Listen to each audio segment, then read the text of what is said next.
조국 대표 얘기를 해볼게요. 조국 대표께서 이렇게 대권 후보인지는 아직 제가 모르겠습니다. 모르겠다. 어제 사퇴를 했잖아요. 그래도 진보 진영에서는 차기 대통령감 그 주자군에 들어갔잖아요. 네. 정치적인 타격이 커 보입니다. 정치를 안 해야 된다고 생각합니다. 안 해야 돼요? 예, 아이고. 정치를 하지 않고. 당대표직 사퇴가 아니라 해야 이 돼. 자리만 앉으면 뭐가 있나? 아니 진짜 정치를 안 해야 돼요. 학자로 돌아가서 뭐 그렇게 본인이 염원한다고 하는 검찰 개혁에 대한 네. 학술적 연구와 전문가적 입장을 밝히는 게 또 국가를 위해서 이익이 될 것 같고요. 정치를 한다고 남아버리면 제가 보기엔 그 소위 올드한 서민 의식과 도덕적 우월성을 자꾸 드러내면서 누군가를 혼내려고 하는, 그리고 상대방이 나쁘니까 나를 찍어줘. 본인은 근데 정작 하는 게 없는, 그리고 또 더 깊게 들어가면 위선적인 네. 그런 구태 정치가 진보 진영 안에서는 그게 구태 정치입니다. 네. 그게 사라지지 않고 반복된다는 건 저는 진보의 멸망이다. 20대에게 영원히 지지를 얻지 못하는, 지금 현재 20대의 비토 정서를 이념화시키는 꼴이다. 그건 고착화돼 버릴 수도 있어요. 지금 대구가 안 변한다고 막 뭐라 그러는데 20대 진짜 안 변해. 그렇게 되기 직전이라고 저는 생각해요. 네. 조국이 정치를 하면 그런 일이 일어날 수 있다. 매볼쇼에 오늘 유시민 작가가 나왔어요.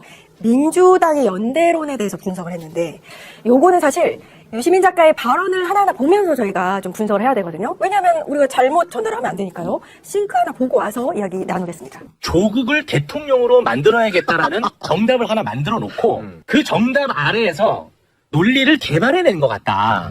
그래서 평택을에 대한 목소리를 내고자 하는 거 아니겠느냐, 이런 이야기들을 하더라고요. 많이 다 섞어 있습니다. 많이 듣잖아요. 이거 아실 거 아니에요. 그럼요, 다 알죠. 댓글도 이제 그런 의견들도 지금 뭐 이게 다 전부라는 건 아닙니다, 의견이. 예. 요 부분을 먼저 말씀을 해 주셔야 이런 분들도 들을 준비가 될 것 같아요. 그러니까 이제 제가 그 뉴스공장에 나가서 그 문제, 지방선거 이후에 여러 상황을 감안할 때 조국이 되는 게 좀 낫지 않나? 이렇게 말을 한 거를 두고 제일 많이 나온 비평이, 그러니까 제가 뭐 어디 가서 뭐라고 비평을 한마디 하면 한 100명이 물어뜯는 거예요. 그리고 한 10명 정도는 그래도 그게 일리 있지 않아요? 그 정도 얘기해 주는 것 같고. 그러니까 어떤 평이 제일 많이 하면 네. 조국 지지 이렇게 하면 될 거예요. 왜 쓸데없는 얘기를 갖다 붙여 이렇게 얘기를 하더라고요. 맞아요. 그러니까 그냥 그거 제가 어떻게 이해를 하냐면 네. 비평이라는 거는 비평가가 자기 자신을 어떤 대상에 투영하는 경우가 많아요. 지가 그렇다고. 그러니까 그 사람들이 어떻게 비평을 하냐면 난 누굴 지지해. 그리고 정해놓고 그 지지하는 이유를 갖다 붙인다고. 자기들이 그렇게 하기 때문에 나도 그렇게 했으리라고 주장하고 있는 거예요. 그런 경우가 많긴 네. 해, 진짜. 그런 경우도 있고 안 그런 경우도 네. 있죠. 그럼 따져봐야 돼요. 그 사람이 하는 말이 뭔가를. 저런 발언들도 있었고요. 그러니까 지난 조국혁신당 합당 문제 관련해서는 합당이 불발된 것과 관련해서 지지율이 높은 대권 주자급을 배척했다 했던 것이다라고 하면서 그건 민주당에 지금껏 없던 일이다 이렇게 이야기를 했습니다. 합당 문제는 정확하게 얘기를 하면 시기의 문제였죠. 지방선거 이전에 하는 것이 맞느냐 아니냐에 대해서 적절성이 없다는 것이지 예. 조국 대표 우리 당으로 들어올 자격이 없다는 문제가 아니었어요. 대권 주자라서 뭐 전혀, 합당을 못했다. 전혀 그건 아니다. 시기적으로 지금 이제 연합공천을 한다는 것은 두세 달 앞두고 이렇게 하기에는 너무나도 지금 당내 복잡한 사정들이 있기 때문에 왜 이렇게 무리수를 두느냐라고 해서 정청래 대표에 대한 비토였죠. 조국 대표에 대한 비토가 아니었어요. 민주당 내부는. 그래서 저 내용을 유시민 작가 얘기대로 하면 결국 조국 같은 대선 주자를 통 크고 넓게 안아야 하는 민주당이 왜 이렇게 내부에서 배척을 조국 대표에서 하느냐. 이런 맞아요. 부분은 그런 내용이 사실 있어요. 오인이라고 생각하죠, 저는. 그러면 방송에서 최초로 제가 공개를 한번 해보겠습니다. 예. 시간이 좀 흘렀으니까 조국 대표가 대선 직전에 작년입니다. 2025년 6월 3일 대선 전에 민주당의 유력한 인사가 서울구치소에 갑니다. 대선 전에 통합을 하자고 제안을 해요. 한 번이 좀 부족해서 두 번을 갑니다. 두 사람이 가요. 통합을 하자. 아예 대선 전에 조국혁신당은 우단이가 통합을 하자는 제안을 조국 대표가 받았거든요. 그런데 본인이 감옥에 있기 때문에 통합을 하는 것은 의사결정이 굉장히 어렵기 때문에 대선 전 통합은 어렵다. 라고 하는 것이 들어보신 적 없죠? 이 내용. 예. 실제로 이재명 후보는 조국혁신당과 굳이 따로 살림을 차릴 이유가 없다. 가능하면 통합을 하는 게 좋다라는 전제로 이미 대선 전에 그런 교감을 시도했습니다. 근데 그것이 일단 물거품이 됐어요. 예. 그리고 이제 대선을 치렀죠. 잠시만요. 그러면 그 이유는 조국 대표가 본인이 감옥에 있기 때문에 이거를 추진하기가 어렵기 때문에 뒤로 미루자라는 조국 대표의 판단이었나요? 그건 100%입니다. 제가 이제 이 말씀을 드리는 것은 거기에 직접 가서 조국 대표와 논의를 했던 정치인으로부터 두 사람으로부터 교차로 제가 들었기 때문에 그러면 통합을 하기 위해서는 오히려 민주당 후보였던 이재명 후보가 적극적으로 나섰지만 그때는 어쨌든 조국 대표의 사정 때문에 못하게 된 거예요. 예. 이게 이제 넘어와서 8월 달에 사면을 받고 정치를 시작하지 않습니까? 예. 그러고 이제 해가 지나서 이 지금 통합과 관련된 부분은 원론적으로 이재명 대통령 통합에 대해서 반대 한 바도 없고 통합이 오히려 괜찮다고 생각하는 쪽이었죠. 그래서 그것을 대통령의 뜻이라고 해석을 하건 아니면 시기의 적절성 문제가 굉장히 중요하다고 생각하든 그런데 총론에서 이재명 대통령이 합당에 동의하기 때문에 아무 때나 해도 된다는 것으로 오인을 하면 안 된다. 그렇죠. 예, 예. 그래서 그 당시에 제가 청와대 취재를 또 직접 했을 거 아닙니까? 이재명 대통령의 뜻을 어떻게 읽어야 하느냐. 아니 통합에 대해서 원래 찬성을 했고 그 시도까지 했는데 시기라는 문제는 당내에서 논의 절차가 좀 더 원만하고 그리고 집단지성이 발휘될 수 있도록 토론과 그리고 좀 뭔가 협업을 통해서 이루어져야 되고 이 과정을 놓쳐버려서 통합이 깨진 거예요. 그래서 그게 정확한 얘기 그게 아니고 조국을 배제하기 위해서 그렇게 했다라고 해버리면 아 이거 지금 저는 그 오늘 유시민 작가의 얘기를 듣고 일부는 동의가 되고 일부는 죽어도 동의가 안 되더라고요. 세 가지 전제 조건이 동의가 안 됐어요. 첫 예? 번째 조국 대표께서 유력한 대권 후보인지는 아직 제가 모르겠습니다. 모르겠다. 그 여론조사에서 아직 그 눈에 안 띄시는 걸 알고 있고 두 번째는 합당을 저희가 반대한 적이 없어요. 지금 합당 추진 중에 있어요. 맞아요. 그 당시에 기구도 만들어져 있어요. 지금 멈춰 대부분의 있는 거지. 당원들은 그렇죠. 합당은 필요하다는 예, 지금도 논의가 많았어요. 기구는 있어요. 네, 멈춰 절차의 있는 문제. 거지. 그리고 세 번째는 그 유시민 작가는 지금 우리가 보수 극우 세력이 쪼그라들었기 때문에 우리끼리 싸우는 상황이다. 라는 적이 인식을 약하니까. 하고 있는데 예. 동의하기가 어려운 게 오. 여전히 우파, 지금 보수 우파는 건재하다고 봐야죠. 그렇지 않으면 우리가 지금 지방선거에 여기저기 지금 곤란을 겪고 있겠어요. 맞네요. 그 말이 안 되는 거죠. 그리고 거기 박구용 교수도 같이 예, 예. 오늘 나왔잖아요. 예. 저 이분 그렇게 좋아하지 않거든요. 예전에 우리 연수원장이었어요. 근데 그때 마실수가 두 번 있었어요. 한 번은 집회에 젊은 여자 많이 나오니까 남자들 나와라. 예. 2030 우파 애들 고립시켜야 된다. 같이 놀지 말아라. 이런 말 해갖고 결국에는 사의를 냈던 분이거든요. 근데 나와가지고 뭐 갑자기 사회주의 혁명 이후에도 비슷했다느니 뭐 이게 좀 너무 과한 전제 조건을 깔다 보니까 마치 그게 저한테는 폭력적으로 느껴졌어요. 오히려 본인들이 폭력을 당했다고 하는데 아니 대한민국에서 유시민 작가, 조국 대표, 김어준 총수를 갖다가 누가 그 약한 사람이라고 생각해요. 원래 그렇죠. 폭력이라는 건 힘센 사람이 약한 사람한테 가하는 거 아니에요?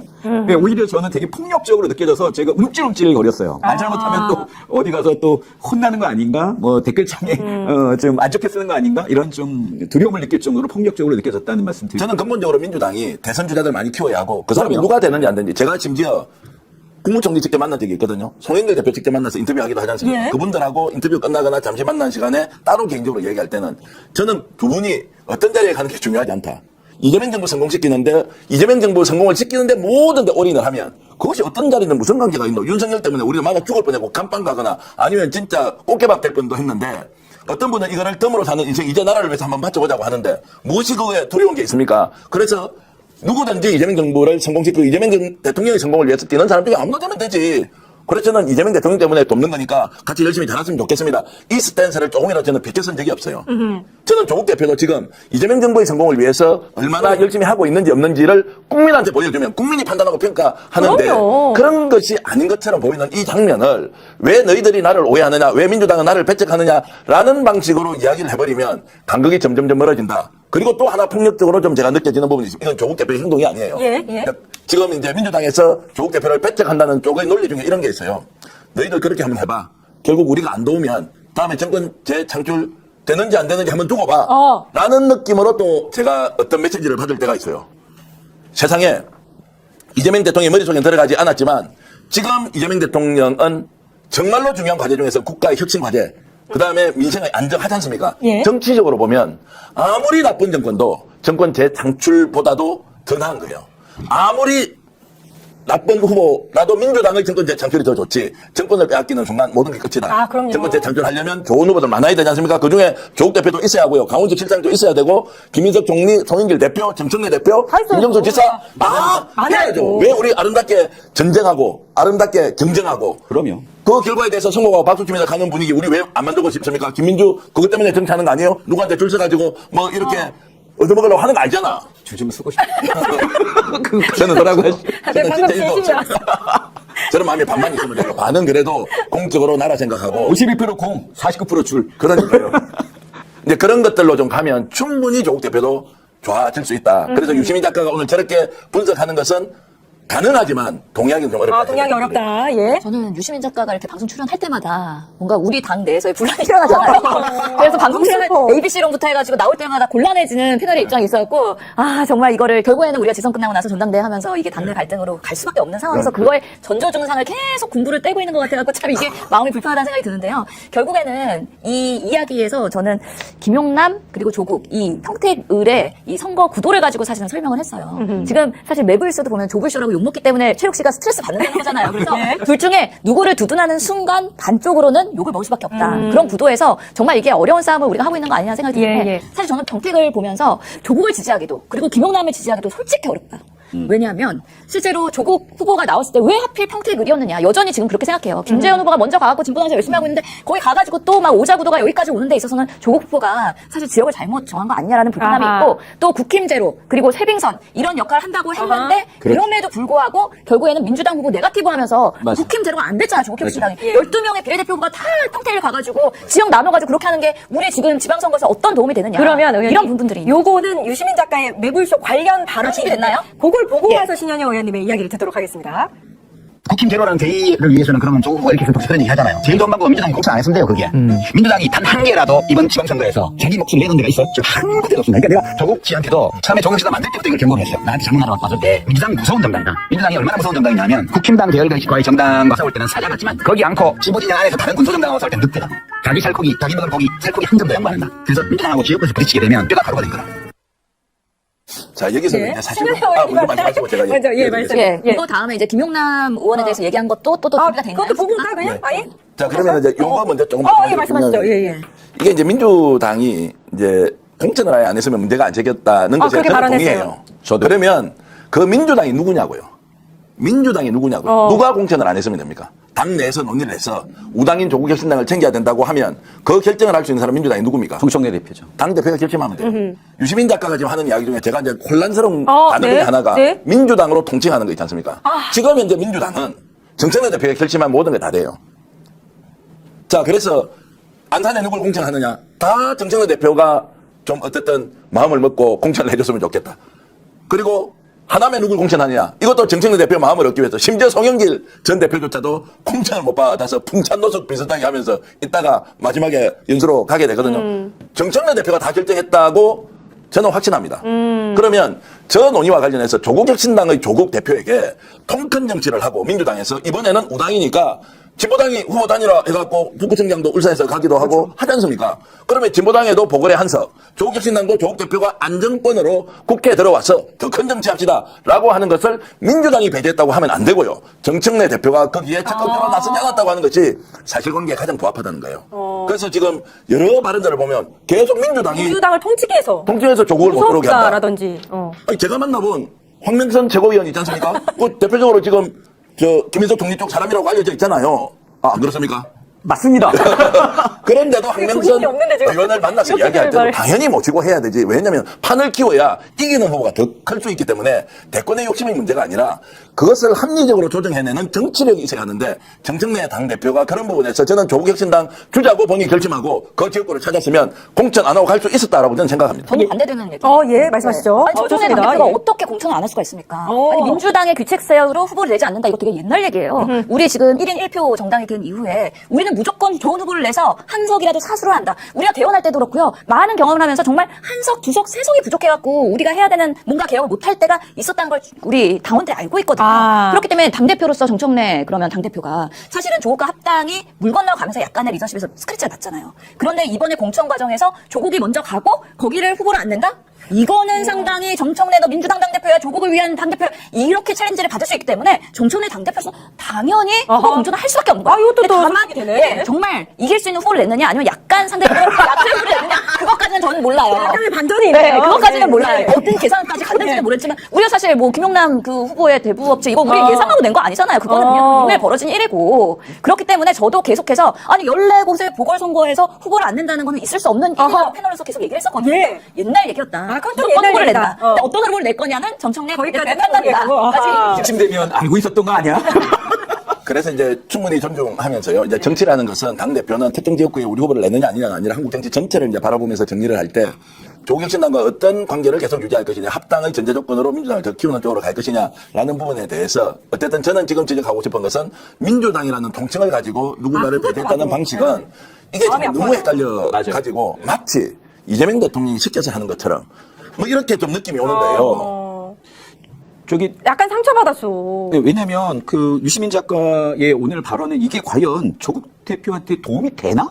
오. 아니 너무 과하잖아요. 아, 과하다. 예, 조국 대표를 위해서 이 정도 되는 사람을 영입하기 위해서 공천하면 안 됐다. 우리 뭐 민주당이 한 번도 보여주지 않았다. 조국 대표가 어떻게 나갔어요? 이재명 대통령이 지지율 하락하는 것까지 감수하면서 사면시켜줘서 나간 거 아니에요? 그렇죠. 그만큼 그리고 우리가 조국은 죄가 없다 하고서는 서초동 집회 그 대부분이 민주당 지지자들이 다 나간 거 아니에요? 그렇죠. 예. 근데 뭐 저 어떤 세력이 조국 대표를 막고 있다, 못 들어오게 막고 있다. 전혀 그렇지 않아요. 전제 조건이 완전히 좀 잘못된 말씀이신 것 예. 같고 정청래 대표께서 공천할 수밖에 없었겠죠. 왜냐면 당원들의 반발이 있잖아요. 두세 달 있으면 또 전당대회니까 연임에 대한 생각이 많이 가 있으시니까. 그래서 여의도 설에 있었던 거 아닙니까? 약한 후보설. 아, 일부러 김영삼 약한 후보설이 있었는데 사실은 그게 또 먹히고 있잖아요. 그래서 오늘 송영길 대표가 오죽하면 이런 말씀까지 하셨어요. 민주당은 당대표는 전북에 신경 쓰지 말고 평택 가서 지금 선거운동 좀 해라. 아, 그랬습니까? 네, 방금 전에 저 송영길 대표가 아주 큰 소리를 하셨더라고요. 예. 조국 대표가 당대표직에서 사퇴했습니다. 진보 진영의 차기 주자니 뭐니 하며 떠들썩했지만 이제는 냉정하게 판단해야 할 때가 왔습니다. 정치를 하면 할수록 나라와 진보 진영에 독이 되고 있기 때문입니다. 도대체 왜 정치를 계속하려는 겁니까? 본인이 그토록 강조하던 검찰 개혁, 정치를 안 해도 얼마든지 학자로서 전문적인 연구를 통해 기여할 수 있습니다. 굳이 정치판에 머물면서 나라를 더 시끄럽게 만들 이유가 어디 있습니까? 가장 큰 문제는 조국 씨가 보여주는 선민의식입니다. 내가 도덕적으로 우월하니까 너희는 나를 따라야 해. 상대방이 나쁘니까 무조건 우리를 찍어. 라는 태도는 국민들이 제일 진저리 치는 구태정치의 전형입니다. 겉으로는 정의를 외치면서 정작 내실은 없고 오히려 위선적인 모습만 비치니 국민들의 마음이 돌아설 수밖에 없는 것 아닙니까?